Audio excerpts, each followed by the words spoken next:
Muy buenas tardes a todos. Debo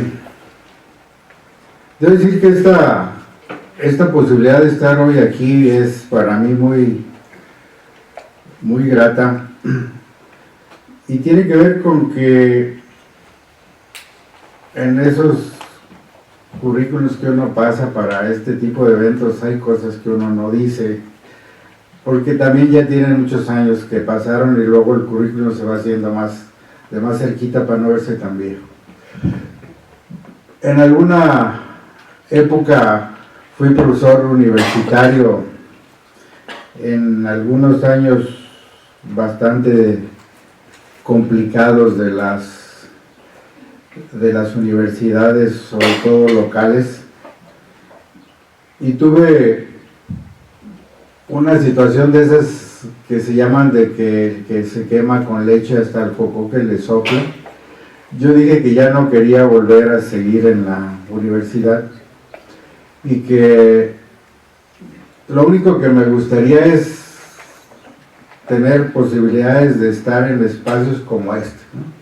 Un ratito diciendo algunas de las cosas que uno cree que pueden servirle a los asistentes, y además por la convicción de que tengo un trabajo del que estoy convencido que vale la pena hacer. Un trabajo en donde el fomento de la economía social es tan complicado y todavía tan pequeño como este grupo, ¿no? Este grupo de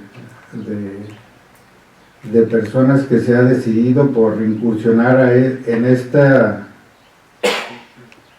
este tema todavía tan raro, tan poco abordado y tan poco estudiado en nuestro país. Se necesita así como muchas ganas de entrar en este terreno, ¿no? Los burócratas tenemos muy pocas certezas en nuestro día con día, y lo mismo está hoy uno y mañana ya no. ¿Por qué? Por lo que sea. Pero yo quiero decirles que si el horizonte de trabajo me dura hasta principios del año próximo, estaba hace un momento preguntando más o menos cuál es el tiempo que dura este diplomado, y entiendo que hacia principios del próximo año estarían como terminando.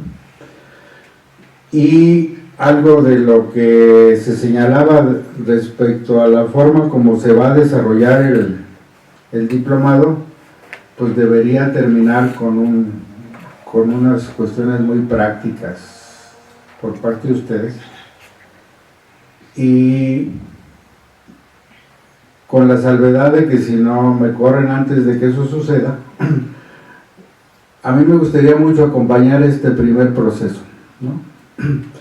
Y ver la posibilidad de que pudiésemos lograr que esas prácticas específicas, que seguramente serán el trabajo con que culmina el diplomado, y si ustedes deciden que sea de esa manera, si hubiese iniciativas productivas de economía social que la institución para la que trabajo pudiera financiar, creo que podríamos, sin complicarnos demasiado la vida,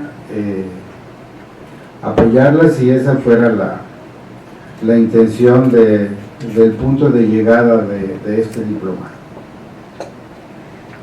Además de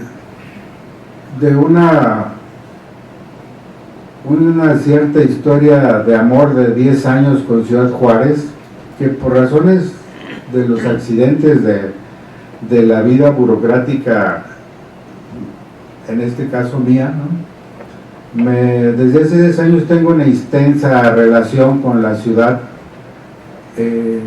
Me ha tocado ver los malos tiempos y también la fortuna de ver cómo esta ciudad ha ido recuperándose. Y tengo una convicción de que mucho de lo que ha cambiado de lo mal a esta condición actual tiene mucho que ver con la forma como la sociedad civil de esta ciudad ha actuado en estos años. Y yo creo que mucho del sentido de la economía social está asociado a esa forma de comportarse socialmente, y es parte de ese cariño que he ido asumiendo. Tengo bastantes amigos acá en estos años, ¿no? Gente que se ha desarrollado en esta lucha civil, ¿no? Y que creo que tener una herramienta como la que puede significar el poner en práctica el significado de la economía social puede ser una buena forma de atender, ¿no? Desde algunos años, hace un par de años por lo menos, en que hemos estado trabajando sobre todo impulsando iniciativas de jóvenes con propuestas y proyectos de economía social que hemos financiado. Incluso en este momento hay un proceso de formación de alrededor de 15 proyectos de jóvenes que está incubando el Instituto Tecnológico Monterrey, y quisiéramos hacer crecer esta red de socios para que la economía social se desarrolle mejor. Pero bueno, como el rollo está largo, de una vez voy a empezar.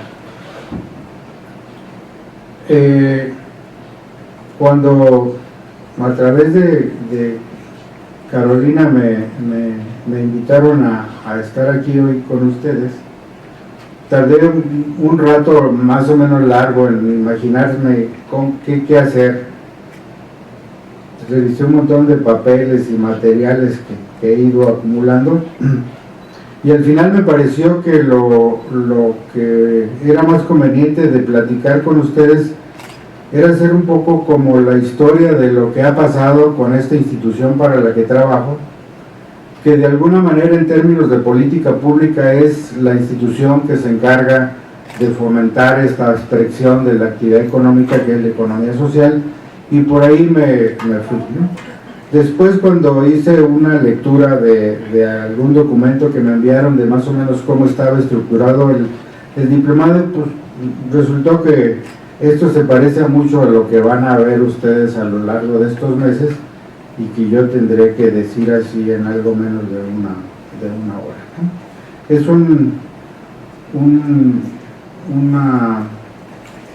un documento que preparé, que hace un breve repaso de los conceptos de economía social, y me parece importante comentarlo también porque hace un rato en la mañana con Carolina platicaba de ciertos elementos del diseño del diplomado que creía que era importante comentar sobre ellos, pero bueno, aquí lo haré en el transcurso de la lectura de este material que preparé. Economía solidaria, economía social solidaria, economía mixta, empresa social, emprendedor social, negocio social, empresa no lucrativa, tercer sector, economía popular, organizaciones de desarrollo económico comunitario, economía para la vida, mutualismo, de beneficencia social, filantropía, etcétera. Son conceptos y expresiones empleadas en distintos contextos y latitudes del mundo que muestran que la innovación social está muy activa. Por ejemplo, en el caso de la visión norteamericana, en particular el caso de la visión que se desarrolla en Quebec, la economía social se inscribe dentro de ese concepto. Si uno la busca, está dentro de un concepto también bastante difícil de atrapar, que se llama la innovación social. Tener todas estas formas de llamarla supone pues disparidades conceptuales que son muy marcadas, y particularmente, y esto me interesa destacar, entre la visión de habla inglesa y la visión del francés, español, la portuguesa, que algunos conceptos poseen incluso significados muy diferentes, como el asunto de la economía social. Todo esto significa que aproximarnos a definiciones conceptuales unívocas o de aceptación universal muy probablemente tomará mucho tiempo, si es que en algún día es posible ponerse de acuerdo sobre un concepto único. Creo que la posibilidad y la ventaja de estar en la universidad es que en la universidad nada está en definitiva para nada. La expresión de economía social, eso sí creo que hay un consenso al respecto, está básicamente referida a mediados del siglo XIX, y cuando uno se mete a cualquier buscador y empieza a picarle, siempre encontrará, como en el fondo de todas las averiguaciones estas, los pioneros de Rochdale en Gran Bretaña, por ahí de mediados del siglo XIX. Sin embargo, había ya algunas menciones al tema en Francia a partir de un documento, el Nuevo Tratado de Economía Social, de por ahí de 1830. En estas primeras décadas del siglo XIX también es la época en donde la economía aparece como ciencia, digamos, con nombre propio, ¿no? La ciencia económica aparece como una disciplina, y en esa época también de las primeras décadas del siglo XIX empiezan a discutirse, como sucede siempre en estos ámbitos académicos, ¿no?, entre la posición que veía a la ciencia como una ciencia neutral, sin valores muy explícitos, claramente disciplinar, y el foco de análisis central tenía que ver con el intercambio y el modo de producción capitalista, ¿no? Había, por supuesto, esta otra corriente con una idea de economía y moral, ¿no? Pero al final de cuentas, como ustedes saben, si pasaron por ahí por la escuela de economía, esta primera visión que tenía como eje central el intercambio y el modo de producción capitalista, pues es la visión que domina en la disciplina. Esto es importante también señalar, que el surgimiento o la fuerza que gana la idea o el concepto de la economía social, pues está asociada a la revolución industrial, cuando el desarrollo capitalista empieza a tomar vigor, y sus expresiones en términos de la condición de los trabajadores empieza a verse cuestionada desde estas visiones que tienen que ver con unos elementos más morales que tienen que ver con la economía, ¿no? Y es cuando cobra un impulso importante, pero también empieza a suceder que el enfoque de la economía social entonces empieza a irse hacia el estudio de los actores o las instituciones sociales, es decir, el estudio de actores cuyas actividades se escapan a la lógica dominante. Incluso en la presentación del diplomado, pues es el sentido de abordar la perspectiva de la economía social como una forma de contraponerse al modelo económico dominante, ¿no? Y es así que a finales del siglo, de la década de los 70 del siglo pasado, ¿no?, fíjense cómo durante mucho tiempo no tiene una expresión muy firme o un afianzamiento en los países más desarrollados, pero en Bélgica, España, Portugal y Francia empieza a cobrar fuerza a través de la Sociedad Internacional de Estudios Prácticos de Economía Social. También uno puede reconocer muy fácilmente a la hora de revisar qué está pasando en el campo de la economía, ¿no?, el impulso que tiene en la zona valona de Bélgica, donde la economía social tiene todavía hoy un peso y hoy sigue siendo un foco importante en el conocimiento de la economía social. España es una es un país en donde este asunto también ha cobrado fuerza importante. En particular, yo tengo un especial aprecio por la forma como se ha desarrollado el concepto y la práctica de la economía social, sobre todo a partir de una experiencia desarrollada en la zona de Andalucía, donde existe una gran cantidad de cooperativas que hacen uno de los centros importantes de la actividad económica, y a partir de los cuales se ha desarrollado lo que se denomina como la Escuela Andaluza de Economía Social, que a mí en particular me convence mucho. Tengo una relación cercana, personal, con sus directivos, ¿no? Que es una escuela hecha no como una escuela tradicional en alguna universidad, sino es que es una escuela propia del movimiento cooperativo andaluz, ¿no? Donde sus cursos, sus formaciones están hechas en función de las necesidades del movimiento cooperativo. Voy a leerles una larga definición que me parece que ilustra muy bien la forma como particularmente desde España se entiende esto. Entienden ellos a la economía social como un conjunto de empresas privadas creadas para satisfacer las necesidades de sus socios a través del mercado, produciendo bienes, y creo que esto es importante al momento de que uno luego empieza a contrastar con estas visiones de la economía solidaria, que tienen unos tintes diferentes.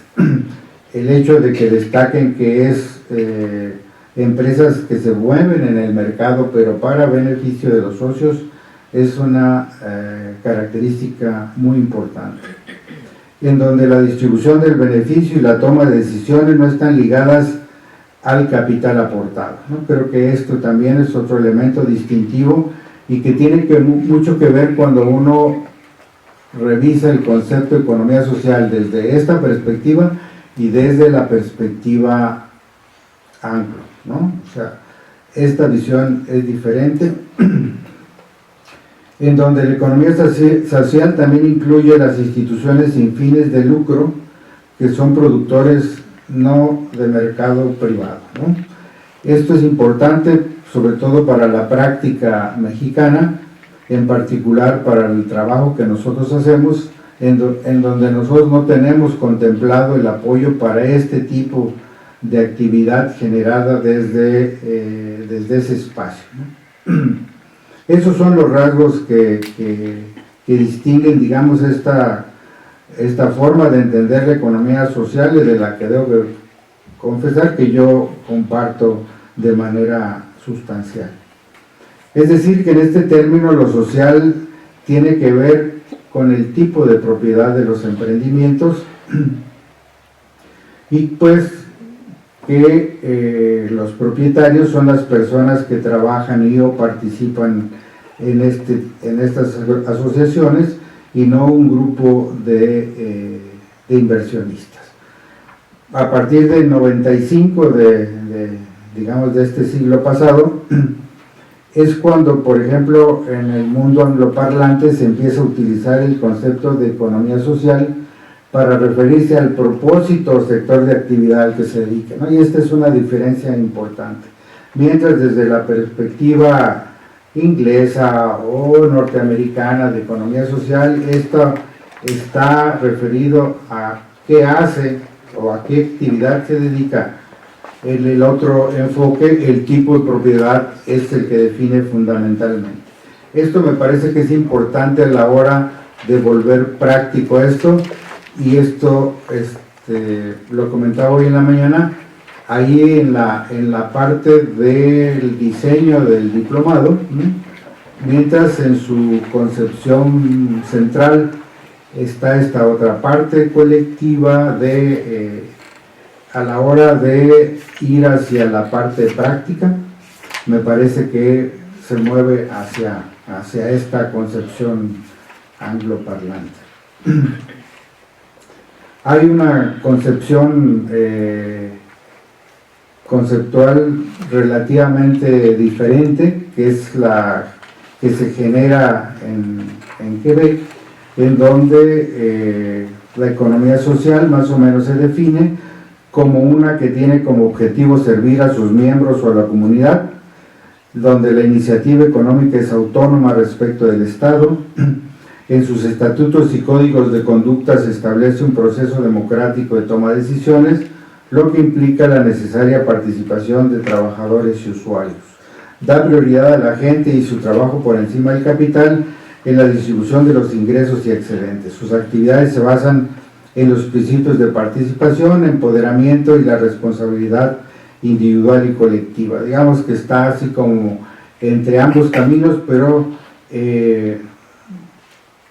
yo también estaría más satisfecho con esta visión de la economía social. Y luego viene este otro concepto de economía solidaria que más o menos se acepta que tiene su surgimiento en las visiones en parte sudamericanas y en parte en las regiones de habla francesa, Francia, Bélgica, ¿no? Y un poco en Quebec, ¿no? En donde digamos que es de reciente aparición, por ahí del 2005-2007, y que tiene algunos representantes muy reconocidos. Entiendo que ustedes han estado en contacto posiblemente con Luis Raceto de Chile, en donde sus planteamientos tienen que ver con llevar la solidaridad a los ámbitos de la producción, del intercambio, del financiamiento y el consumo, en donde ellos plantean que la solidaridad también puede ser democrática y simétrica, en tanto que atiende a corresponsabilidades y a una cultura compartida de derechos humanos, sociales, individuales y del medio ambiente, pero que también podría enfrentar a otra visión que tiene que ver más con esas visiones filantrópicas y asimétricas, en donde unos ayudan y otros reciben esa ayuda, ¿no? Es una visión que por supuesto yo no comparto. Esta misma visión de la economía solidaria también tiene expresiones, por ejemplo, en Francia. Seguramente a la hora que pasen ustedes por los textos encontrarán a Jean-Louis Laville, que es uno de los sistematizadores franceses más importantes en este terreno. Hacia 1997, por ejemplo, universitarios de países hispanos y francoparlantes tuvieron un evento. Ya saben que muchas de las corrientes de pensamiento se identifican por alguna reunión en algún lugar. En este caso, la Universidad de Lovaina en Bélgica, donde sigue, insisto, habiendo una actividad académica alrededor de la economía social muy importante, que surge una instancia que seguramente ustedes tendrán que ver recurrentemente y hacer alusión, investigación y acercarse a ella, que es la Red Intercontinental de Promoción de la Economía Social Solidaria, conocida como RIPES, ¿no? Ahí pues en ese espacio un grupo importante que abona por esta visión de la economía social. Esta reunión de Lovaina a los años adquiere cierta forma y al final terminan con un consenso señalando que la economía solidaria busca cambiar todo el sistema social y económico y propone un paradigma diferente de desarrollo que sostenga los principios de la solidaridad económica. Persigue la transformación del capitalismo económico neoliberal de un modelo que da prioridad a la maximización de las ganancias privadas y el crecimiento económico ciego, a otro que ponga a la gente y al planeta en el centro. Sin embargo, como sistema económico alternativo, esta visión de economía solidaria incluye o acepta que existe un sector privado con fines de lucro, un sector público y un tercer sector, ¿no? Yo diría, esta es un poco la definición de lo que se entiende como economía mixta y en donde en el país se reconoce como que funciona aquí, ¿no? A partir de estas definiciones, que como ven incluso están bastante cercanas, ¿no? De 5 o 6 años no más, o sea que es un concepto relativamente nuevo para ser trabajado. A partir pues de esta fecha, los países de habla francesa y latinoamericanos, la mayoría de las organizaciones de base usan el concepto de economía social y solidaria.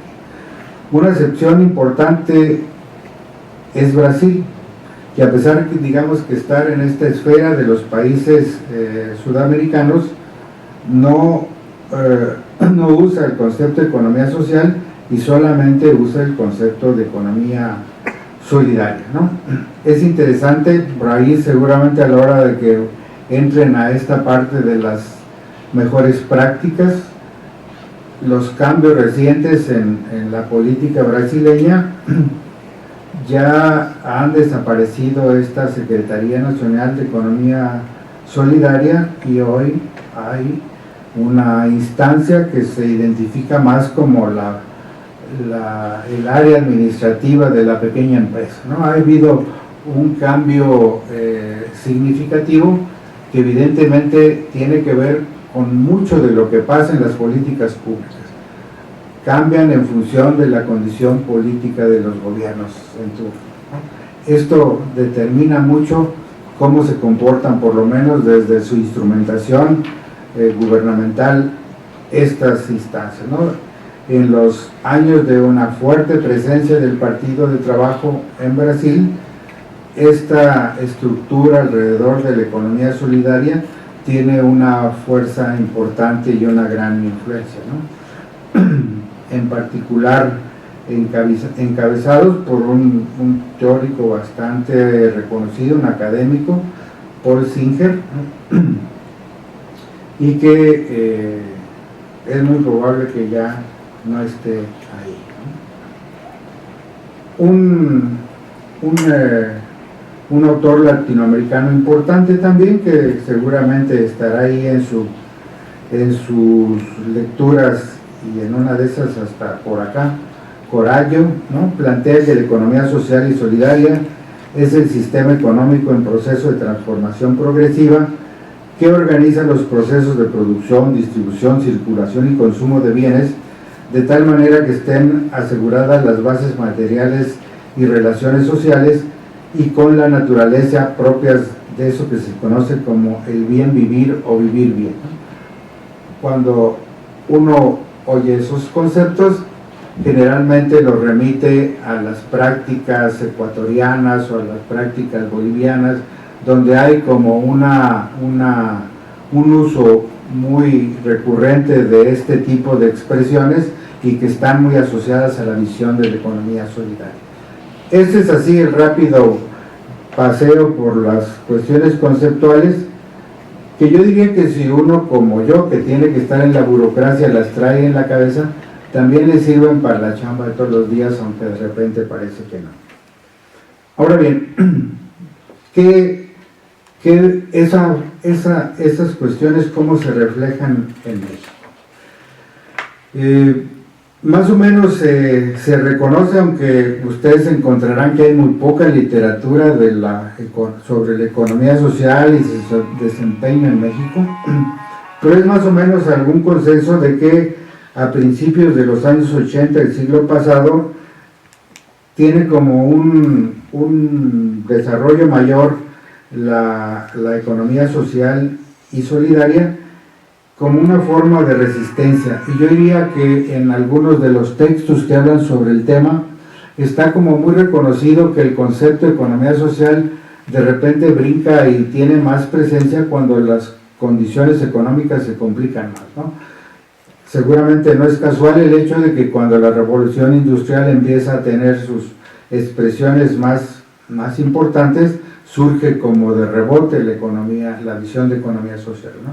Y entonces no parecería extraño suponer que en los años 80 en el país también esto suceda, sobre todo porque esos años son los que uno puede asociar a los efectos de lo que se llamó en algún momento el Consenso de Washington, y que fue así como el arranque o la mayor fuerza de la visión neoliberal de la economía.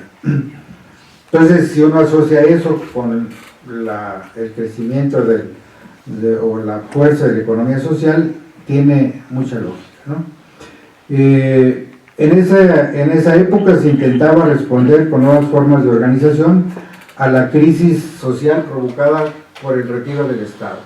Y yo les diría que de las expresiones de economía social real en el país, algunas de ellas uno inmediatamente las puede asociar a eso. Tengo relaciones con varias organizaciones de este tipo, pero haría referencia a dos: las organizaciones de productores cafetaleros y las asociaciones y las organizaciones de productores forestales. En esa época de los 80s y 90s se da el retiro del Estado de una gran cantidad de actividades que hacía. En el café la actividad estaba básicamente controlada, dirigida, orientada por el INMECAFE, que era una entidad gubernamental, ¿no? Y cuando se retira el Estado mexicano, que deja de existir esta entidad gubernamental, se generan fuertes organizaciones de productores cafetaleros, que son expresiones sin duda de la economía social. Al mismo tiempo sucede eso en el ámbito forestal, cuando muchas, sobre todo comunidades indígenas, inician luchas por apropiarse de sus recursos que antes se concesionaban a las grandes empresas madereras o papeleras. Y también de esa misma época encuentra uno que hay fuertes organizaciones que manejan sus bosques de manera comunitaria y que son también, para efectos incluso de la ley, expresiones de la economía social. Sin embargo, uno puede encontrar que en esos años, en 1983, aparece en la Constitución el reconocimiento de que existe el sector social de la economía, y sin embargo es, por lo menos en términos de los que estudian el fenómeno, muy difícil saber por qué se hizo esa ley, ¿no? No parecía existir detrás un movimiento de economía social lo suficientemente fuerte como para suponer que podía tener una expresión en la Constitución. Sin embargo sucede. Pero una idea de que esta situación no tenía detrás una fuerza organizada importante, capaz de hacerse presente en lo que es indispensable para que una definición constitucional se aterrice en la práctica, que es hacer la ley correspondiente a esos mandatos constitucionales, pues no sucede hasta hace 3 años, ¿no? Cuando se promulga la Ley de Economía Social y Solidaria. Desde el 83 hasta esta época no pasó absolutamente nada en términos legales, ¿no? Y bueno,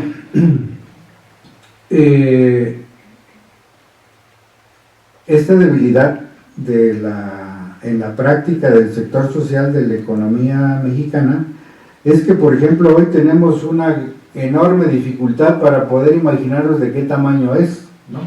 No hay estadísticas confiables y siempre hay que andar haciendo parches. Ustedes seguramente en su trabajo académico tendrán que recurrir al diagnóstico que se hizo por parte de la Universidad Iberoamericana para tratar de darle soporte al programa presupuestal con el que trabajamos, y apenas hemos iniciado una relación con el INEGI para tratar de ver si somos capaces de definir una cuenta satélite para poder cuantificar el sector social de la economía. Pero para eso es fundamental tener conceptualmente definido qué sí es y qué no es.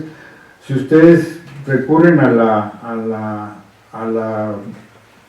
la práctica española, es muy fácil identificar qué es y quiénes son los integrantes del sector social de la economía. Hoy en el país no es posible hacer esa definición, y en eso andamos. Ahora, ¿cómo es que llega la economía social a institucionalizarse en México? Es interesante de esas cosas que suceden en este país, que México haya sido uno de los países que incorporó al texto constitucional la economía social bajo el concepto del sector social de la economía. Las constituciones española o francesa o portuguesa o de la región de Quebec apenas recientemente han incorporado la ley, digamos del 2000 hacia acá, en sus constituciones. México la tenía desde 1983, pero en la práctica no había sido objeto de ninguna actividad de fomento ni de promoción.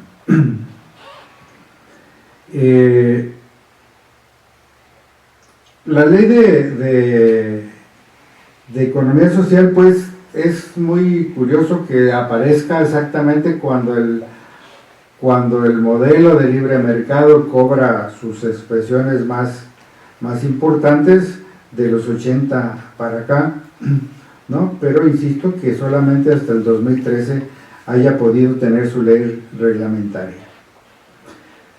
De acuerdo con lo que los compañeros que elaboraron este diagnóstico de la economía social, ellos señalan que para esta parte de la economía social que tiene que ver con la parte agraria, la explicación tiene que ver con el fuerte dominio del capital privado sobre la propiedad social, que yo tengo la idea de que no se ha dado la privatización de tierras tan importante como se suponía que debía de darse con la modificación al artículo 27 constitucional, pero sigue habiendo como mucho la idea de que ese cambio constitucional tiene que ver con este surgimiento de las expresiones de economía social en el sector rural.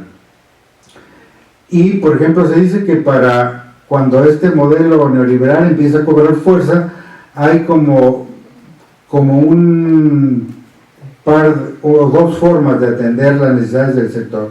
Uno, para aquellos campesinos con potencial productivo a los que se apoyaba con crédito y oportunidades de comercialización, y otro que tenía que ver con la política de contención social atendida por otras acciones gubernamentales, como, no sé si algunos tengan el antecedente del Programa Nacional de Solidaridad, las expresiones de Procampo en el sector agricultura, y luego los programas como Prospera, Progreso, Oportunidades, que es lo mismo, que ha ido cambiando de nombre.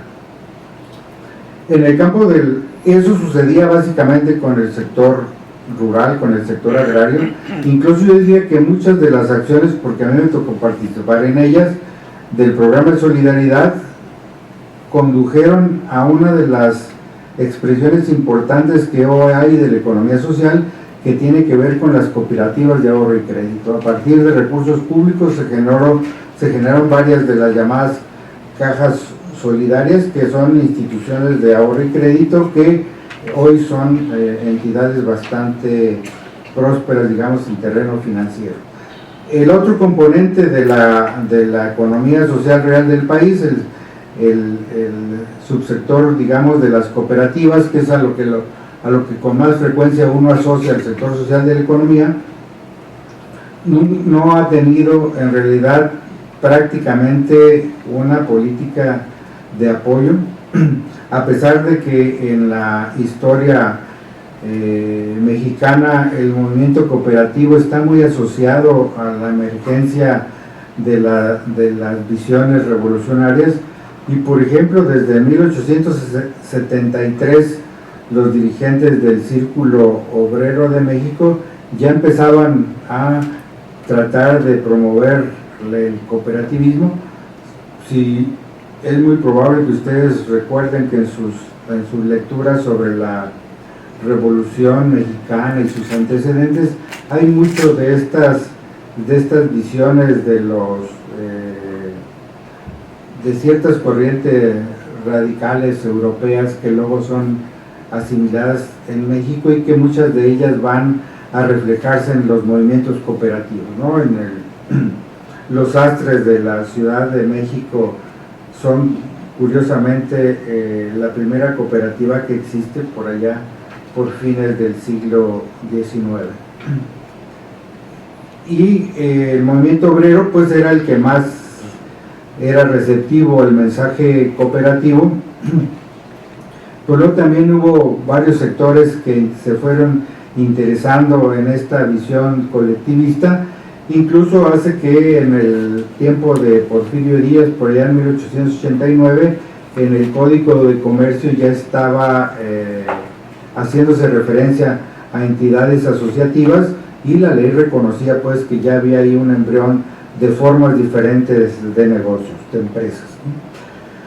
Pero igual con grandes brincos tienen que haber como 40 años de diferencia para que más o menos en 1927 haya una ley de sociedades cooperativas, y como muchas cosas con esta tendencia tiene su expresión más importante por supuesto en el gobierno de Lázaro Cárdenas, donde se estimula mucho esta forma de entender el quehacer económico, y la Ley General de Sociedades Cooperativas que se genera precisamente bajo la administración del presidente Cárdenas es un ejemplo de ello. Y también, como algo de esas cosas que suceden con mucha frecuencia en el país, en los años 80 incluso se expide el Plan Nacional de Fomento Cooperativo, que por supuesto no tiene ningún resultado.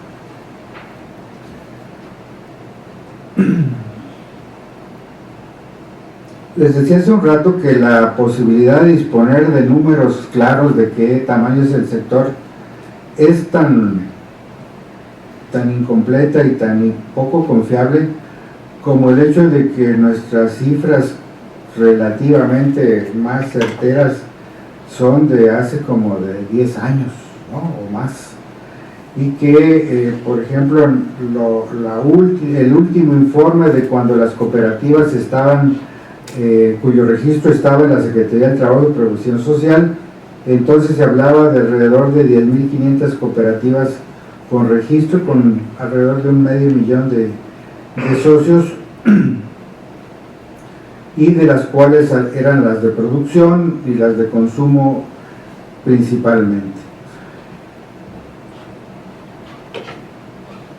Es importante en este rápido recuento de la historia de la economía social en México, como yo no sé si por acá, por estos rumbos del norte, hubo como en la zona centro del país un desarrollo importante, generalmente impulsado por iniciativas de religiosos, ¿no? Del asociacionismo alrededor de las entidades de ahorro y crédito, que a pesar de existir prácticamente desde los años 30, 20, es hasta 1951 que empiezan a surgir como cajas populares, ¿no? Sin tener ningún reconocimiento formal. Y por ejemplo es un fenómeno interesante el hecho de que la Confederación Mexicana de Cajas Populares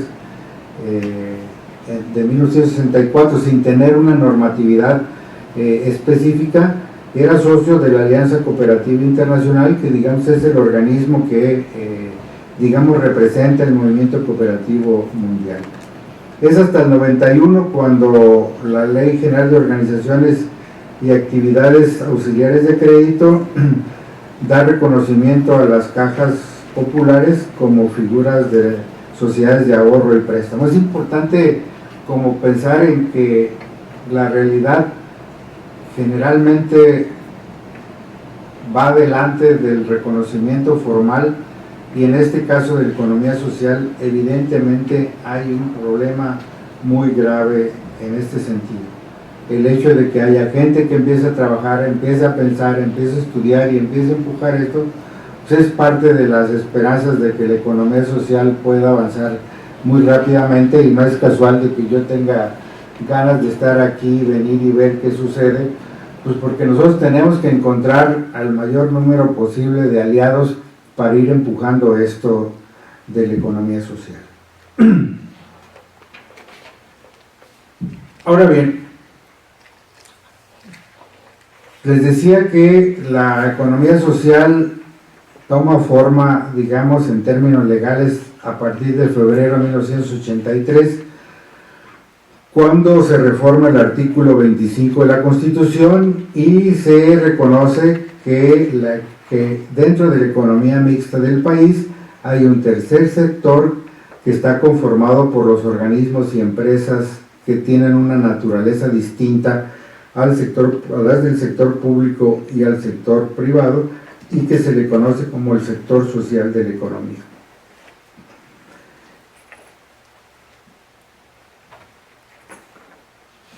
Es interesante otra vez volver a recargar en esto de cómo las leyes no reflejan las realidades ni se comportan al mismo ritmo que uno supondría que debieran suceder. Es el hecho de que si bien en 1983 se reconoce al sector social de la economía, no sucede absolutamente nada hasta el 2012, en donde la ley toma forma, la ley de economía social y solidaria, y es algo que tiene que ver con la forma como las políticas públicas se conforman. Una política pública no adquiere expresión real si los actores que están detrás no tienen fuerza, y el sector social de la economía sigue sin tener fuerza. Yo todavía pienso que el hecho de que se haya promulgado esta ley de la economía social y solidaria fue un hecho fortuito, una iniciativa en donde de manera, hoy es menos difícil entenderlo, pero hace unos años no era tan fácil que de repente coincidieran el PAN y el PRD en una serie de iniciativas, y esta ley es producto de un acuerdo entre ambos partidos para sacar adelante la misma, ¿no? Incluso esta ley que se había aprobado tanto en el Senado como en la Cámara de Diputados en abril de 2011 y en noviembre de 2011, el 19 de diciembre de ese año es vetada por el presidente de la República, ¿no? Y vuelve a volver a surgir en el 2012 ya con los ajustes correspondientes, y es cuando el 30 de abril del 2012 se da la creación a eso. Digamos que es el surgimiento formal del amparo legal en el que se cobija la economía social. A partir de esa época, más algunos cambios que hubo que hacerle en abril del 2013, en donde ahí ya a mí me tocó participar, porque la ley estaba hecha de tal manera que por lo menos para el Instituto Nacional de Economía Social, que también en la ley está establecido que es el encargado de administrar ese proceso, le venían asignadas una serie de atribuciones que prácticamente lo volverían un administrador de cómo se organizan las organizaciones del sector social de la economía en todo el país, y nunca podríamos hacer nada. Hubo que gestionar ante los diputados una modificación a esta legislación para que pudiésemos tener la posibilidad de hacer un trabajo medianamente mejor de fomento del sector social de la economía.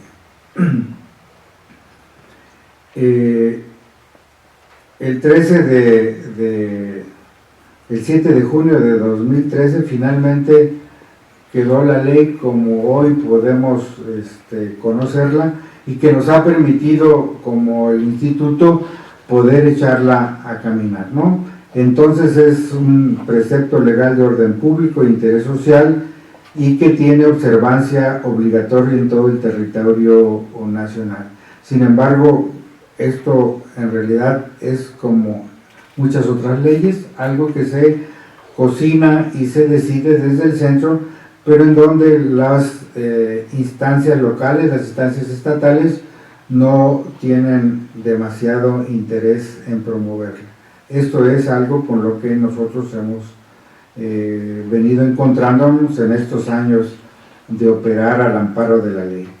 Creo que es importante para efectos prácticos hacer mención a que desde 1991 y como parte del Programa Nacional de Solidaridad se creó el programa y el Fondo de Apoyo a las Empresas de Solidaridad, que tenía básicamente por objeto orientar e impulsar el desarrollo productivo campesinos, indígenas y grupos urbanos a través de acciones coordinadas de la Federación, los estados y municipios con la participación de los sectores social y privado. Yo diría que este programa, en el que también yo estuve trabajando un buen tiempo, es el antecedente de lo que hoy existe como el Instituto Nacional de la Economía Social, y que surgiendo como una entidad del área de desarrollo social, entonces en marzo de 2001 pasa a formar parte de la Secretaría de Economía. Y eso tiene mucho que ver con lo que les decía, que las políticas públicas en la práctica tienen mucho que ver con la forma como cada gobierno entiende las cosas. Cuando nace el Fondo de Apoyo para las Empresas de Solidaridad, se creía en el gobierno de Salinas de Gortari que parte de la política social debía tener una parte productiva, y se crea esto, ¿no? Y además con la idea de que fueran empresas y con la idea de que todos fueran organizaciones. Sin embargo, a la hora que cambian las condiciones políticas del país y es la administración del Partido Acción Nacional que toma el poder, cuando el presidente Fox se decide que este tipo de actividad económica no debiera estar en el desarrollo social, sino que debería formar parte del sector economía, ¿no? Y entonces pasa esto. Y vuelven a cambiar los tiempos, y a partir del 1 de enero de este año volvemos a ser parte del sector social, ¿no? Esos cambios, pues, tienen ese tipo de explicaciones. Y por ejemplo, yo les diría, cuando arranca esto que era el FONAES, surge porque había que encontrar, con los cambios de una mayor orientación hacia el mercado, que los productores rurales principalmente tuvieran la manera de subirse a una relación con el mercado diferente. Durante muchos años la actividad productiva del campo era básicamente orientada, definida, apoyada desde instancias gubernamentales. La asistencia técnica, la producción de semillas, el crédito, la comercialización, el aseguramiento, todo era hecho desde entidades gubernamentales, ¿no? Cuando el modelo empieza a cambiar, el gobierno se deja de hacer cargo de todas estas actividades, los productores quedan como en el aire sin ese paternalismo gubernamental que existía, y entonces surgen programas como estos para buscar la manera de que empiecen a relacionarse de una manera diferente con el mercado. Antes, para obtener una mejora en el precio, pues se tomaba una carretera, se tomaban las bodegas y se negociaba con el gobierno. Cuando el gobierno deja de ser el que opera esto, hay que enfrentarse con el mercado, y ahí pues a quién le toman la carretera. El mercado es una cosa que ahí está, pero que no tiene como una expresión única. Y entonces este programa tenía como objeto tratar de hacer que los pequeños productores organizados pudiesen tener una manera de relacionarse con el mercado diferente. Por eso era importante esta referencia, porque había pues este antecedente. Cuando entra la administración, las administraciones federales de Acción Nacional, La idea es que estas expresiones productivas tengan mucho más sentido de negocio, y es la idea con la cual se cambia hacia el sector economía. Sin embargo, hoy, por ejemplo, que esta institución vuelve a formar parte del sector de desarrollo social, tiene que ver con un hecho que está sucediendo y de manera muy alarmante. Cuando las políticas neoliberales empiezan a cambiar las políticas públicas gubernamentales, los subsidios empiezan a focalizarse. El término que se usa es focalizar el subsidio para que no les toque a todos, ¿no? No sé si a algunos de ustedes les tocaron conocer las tiendas Conasupe, ¿no? Eran tiendas que estaban en todos lados y cualquier persona podía comprar en ellas, ¿no? Y entonces el razonamiento era de que no era posible seguir subsidiando productos en tiendas a las cuales podía acceder todo, fuera o no pobre. Entonces la decisión es: vamos a focalizar para hacer un mejor uso de los recursos, y tenemos que empezar a contar a los pobres de uno por uno, y entonces es cuando surgen programas como Progresa primero, luego Prospera, y hoy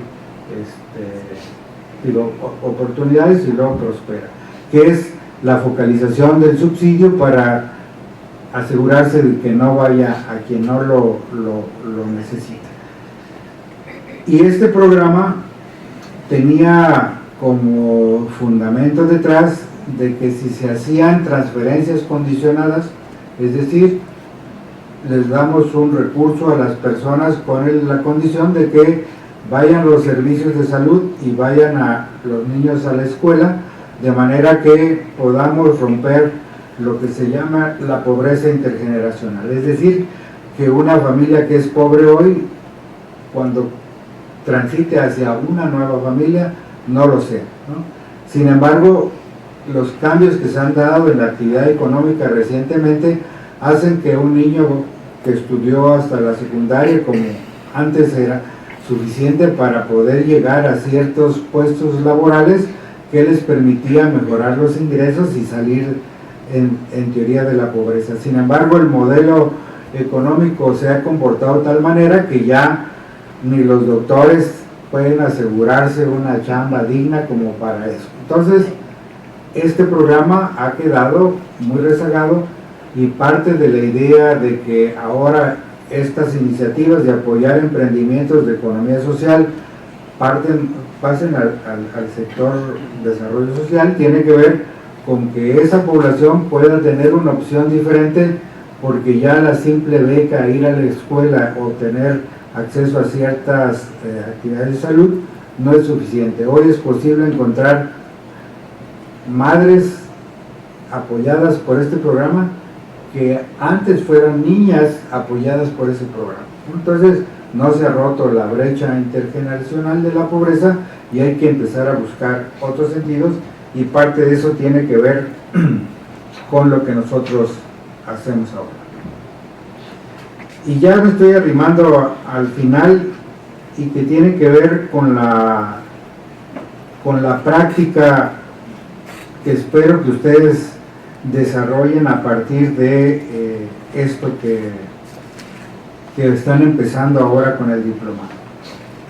En el documento hay algunos datos, y ahí se los voy a dejar para que lo lean cuando no tengan sueño, pero cuando se acerca uno a los números que tienen que ver con estos pequeños emprendimientos que generalmente están asociados a la economía social, uno encuentra que los diagnósticos de sus problemas tienen que ver casi con cualquier pyme de este país. Limitadas fuentes de financiamiento y acceso a capital, insuficientes capacidades de gestión y habilidades gerenciales, insuficiencia de capacidades productivas y tecnológicas, y carencia de información para toma de decisiones. Estos son elementos que son fundamentales para cualquier cosa y cualquier emprendimiento que haya que hacer. Y si ustedes van a ir al terreno a buscar la manera de resolver eso, estas broncas las tienen que resolver. Y aquí voy un poco a lo que al principio decía. Es muy importante tener las herramientas conceptuales para saber de dónde es que surge esta condición a la que nos vamos a enfrentar, pero es muy importante también tener las herramientas que nos permitan decir cómo puedo superar las limitaciones de acceso al financiamiento, cómo puedo mejorar la posibilidad de no tener capacidades de gestión y habilidades gerenciales. Imagínense ustedes que de repente llegaron a NAPRA, ¿no? Y ahí están todas las señoras y señores queriendo salir de esa condición, ¿no? Pues resulta que no tienen manera de financiar esa cosa que se imaginan que puede sacarlos de esa condición, que no saben cómo gestionar un negocio, que no dominan el proceso productivo, que no tienen información para tomar decisiones. Eso es la realidad a la que se van a enfrentar. Esas son las cosas que ustedes tienen que tener muy claro cuando se enfrenten a esa población. La historia de los programas productivos de este país está hecha de fracasos. Somos como gobierno un contribuyente generoso y desinteresado de fracasos, ¿no? ¿Y eso por qué?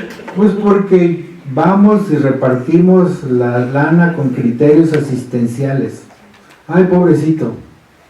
Pues el asunto de la economía social no es porque son pobres, sino porque son pobres y además tienen intención, necesidad, ganas y posibilidades de salir de esa condición, y esos recursos deben de dárseles para que eso suceda, y esos recursos tienen que darse bien, y ese darse bien tiene que ser con que ustedes conozcan a qué se van a enfrentar, ¿no? Una de las características, incluso de las cosas que funcionan, es que después de que uno apoya los proyectos, empieza el problema.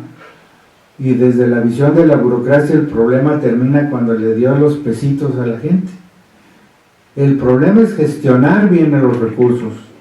El problema para gastárselos y comérselos no tiene chiste, pues de eso estamos llenos. Y la chamba que habrá que hacer, en buena parte de lo que ustedes tienen por delante, es poder resolver esto. Y dejé al final otro, que dice que uno de los principales problemas de este tipo de emprendimientos es la escasa vinculación entre las universidades y los centros de investigación con los organismos del sector social del económico. Yo debo reconocer que he hecho un esfuerzo más o menos importante y que no he podido encontrar en las universidades respuesta a esto. El hecho de que con una gran frecuencia yo haga referencia a la Universidad Iberoamericana de Puebla, ¿no? Es porque ahí en esa universidad hemos encontrado la mejor respuesta de todas las universidades a las que nos hemos acercado, ¿no? Incluso ahí hay una maestría en gestión de empresas de economía social, y en ellos nos hemos tenido que apoyar porque no hay otra universidad en donde podamos hacerlo. Nos hemos acercado a la UNAM. El lunes tengo que ir a inaugurar un curso de capacitación en la Facultad de Contaduría y Administración para 200 grupos apoyados que tenemos, que van a recibir eso. Pero es simplemente la contratación de un servicio para 400 personas que estarán 3 días, que vienen de todo el país a ver más o menos cómo pueden mejorar sus capacidades, sus habilidades comerciales. Pero un proyecto que vaya desde el principio de entender a lo que hay que enfrentarse y asumirlo como un proceso, todavía no lo encontramos, ¿no? Venir aquí por eso es parte de mi chamba, de venir a ver quién se alborota y quién se anima a intentar hacer cosas diferentes. Aquí no hay recetas, aquí hay muchas cosas por descubrir, un terreno gigantesco y una enorme cantidad de necesidades, ¿no? Y yo les diría lo que decía al principio. Si ustedes compren este boleto en serio, si ustedes realmente están convencidos de volverse agentes del sector social, de la economía, de su promoción, nosotros andamos buscándolos, ¿no? Andamos tratando de tener dónde, ¿no? Hemos iniciado un proceso, otra vez, vuelvo a la misma canción, con la Universidad de Puebla, la Iberoamericana de Puebla. El Instituto Mexicano de la Juventud dispuso este año, ya lo había hecho hace un par de años, de 5 millones de pesos para financiar procesos de incubación en 3 estados del país, para incubar procesos de jóvenes interesados en gestionar empresas de economía social.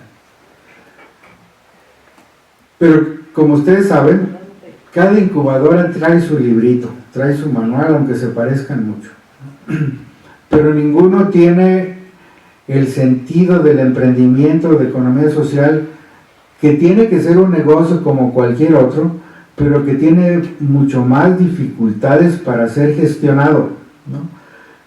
Tomar decisiones en colectivo arranca primero por querer ser un colectivo y después hacer un negocio juntos, porque para conseguir la lana, incluso hoy con nosotros, basta con que vayan y firmen tantos, 5, 3, 4, los que sean. Ya vinieron en bola. Pero en la práctica no lo son. En la práctica es un requisito que hay que cumplir para conseguir unos recursos. Y si sale bien, pues es como de milagro. Pero de lo que se trata es de emprender desde un principio con la idea de que colectivamente es mejor que no hacerlo. Será muy difícil que ustedes lo puedan hacer, pero cuando por algún azar del destino, de sus amistades, de sus paseos, tengan la posibilidad de conocer una zona del estado de Puebla en la sierra que se llama Coetzalan del Progreso, ahí pueden encontrar, yo diría, la expresión más genuina de la economía social. Es una cooperativa, no, ya no es una cooperativa, es una unión de cooperativas que agrupa alrededor de 8, que tiene alrededor de 40,000 socios, ¿no? La mayoría de ellos población náhuatl y totonaca, ¿no? Y que tiene como objetivo central mejorar la calidad de vida de sus socios, así de fácil y de complicado. Yo creo que es la expresión más real, y ni siquiera ellos saben que son de la economía social. Hoy apenas, ¿no?, empiezan como a creérsela, pero es una práctica que ocupa, como seguramente ocupará si ustedes deciden irse por ahí, de una visión así casi como de los apóstoles, ¿no?, de creérsela, de que hay que hacer esa chamba. No es casual que muchas de estas expresiones tengan dentro de sus filas gente que alguna vez estuvo o dejó a medias el seminario, o que incursionó en el sacerdocio y luego se echó para atrás, ¿no? Hay mucho de esto detrás y tiene que ver en buena medida con la convicción, ¿no? Y yo diría que animarse a echar a andar un diplomado como este no es un asunto de burocracia académica, ¿no? Tiene que empezar en primer lugar por un asunto de convicción, y a la hora que uno lee sus documentos con que se argumenta eso, pues evidentemente hay una condición en Ciudad Juárez, ¿no?, que se refleja muy bien. Me llamó mucho la atención algo de la forma como el problema se entiende, que no solamente tiene que ver con el empleo y las necesidades de ingreso, sino también con una serie de cuestiones que hoy, además, están empezando a volver a ser parte de las reflexiones académicas y de las políticas públicas, y que tiene que ver con esa otra parte de la vida, aparte de tener un empleo, que tiene que ver con el afecto, con la seguridad, ¿no? Y yo diría que eso lo aprendí aquí en Ciudad Juárez, a entender eso. Cuando uno se forma en las visiones, ya creo que hasta está de moda decir marxistas o de ese tipo, ¿no? Uno siempre navegaba con la idea de los asuntos y los problemas objetivos, y toda la parte de la, ¿cómo se decía? Por lo que tenía que ver con la parte psicológica, era una cuestión que, como no era objetiva, era muy poco atendida. Y un día yo andaba por acá en Ciudad Juárez, precisamente correteando el asunto de las incubaciones, y se presentó un grupo que con una propuesta de incubación, y dijeron, pero primero vamos venimos acompañados de otros compañeros que van a trabajar con nosotros y que son el grupo San algo, ¿no? Y la primera reacción de uno, que no lo dice porque no se ve bien decirlo, era así como, ¿San algo? ¿Cómo? ¿Por qué tiene un nombre religioso este organismo? El otro se llama, no sé qué, del empleo, pero además vienen de eso. Y a la hora que empezaron a explicar las razones, quedó perfectamente claro que la condición que en esos momentos se vivía en Ciudad Juárez necesariamente tenía que pasar por la cabeza de las personas que iban a entrar en el proceso. Vivir en las condiciones de inseguridad y violencia de esas épocas aquí hacía imposible que alguien pudiera, en términos reales, decir, sí, voy a empezar a hacer mi marco lógico, ¿no? Voy a hacer mis proyecciones de mediano plazo, mi plan de negocio. No es cierto. Cuando la gente vive amenazada todos los días de un balazo, del secuestro, de lo que sea, está viviendo en cómo evitar que le suceda. Si a esa persona se le pregunta, oye, ¿cómo te gustaría que fuera tu negocio? Ahorita no pienso en nada, ¿no? Y entonces me quedó claro que si esas personas que estaban dispuestas a entrar a una dinámica de tratar de cambiar su condición de vida a través de un emprendimiento, tenía que empezar por darse una barrida en la cabeza, ¿no? Tratar de limpiarse un poquito el miedo, ¿no? Para poder pensar en que hay futuro. Y es lo mismo que sucede con la gente pobre. Y hoy hay estudios ya bastante desarrollados que eso es muy claro. La gente pobre tiene una visión chiquita porque tiene que estar pensando en qué va a comer mañana, y esas son sus prioridades.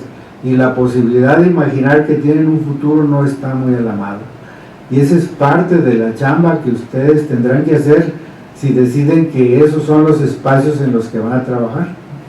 Y entonces, hacer planes de negocio, esos hasta en el internet se consiguen, ¿no? Hay una página donde uno puede comprar la corrida financiera que sea. En el campo del cinismo burocrático se dice que el papel aguanta lo que sea, ¿no? Escribirlo, ponerlo, no tiene chiste. Hasta salen los números como uno le gustan. En la práctica no es cierto. Y eso primero se tiene que construir. Y yo diría que es de las tareas más complicadas que van a tener ustedes que decidieron aventarse el tiro de entrar a hacer este diplomado, ¿no? Y bueno, a mí me gustaría, si nos dan chance, de estar cerquita del proceso y ver y aprender de lo que ustedes estén haciendo, para ver si es por ahí, ¿no? Porque no sabemos por dónde es. Nos imaginamos cosas, pero en la práctica no es lo mismo hacer un proyecto con población próspera de Señoras de Anapa que hacer un proyecto de población próspera en la zona de las Margaritas en Chiapas, ¿no? Allá uno puede imaginarse dentro de las condiciones medioambientales y traer hasta ejemplos de cosas que han salido muy bien, ¿no?, que no se podrían hacer aquí, ¿no? Y entonces habrá que hacerse su propio libro aquí, ¿no? Encontrar la manera de que eso se aterrice, ¿no?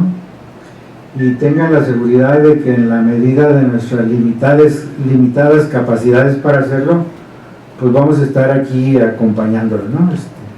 Y aquí dejo este largo rollo. Muchas gracias por su paciencia.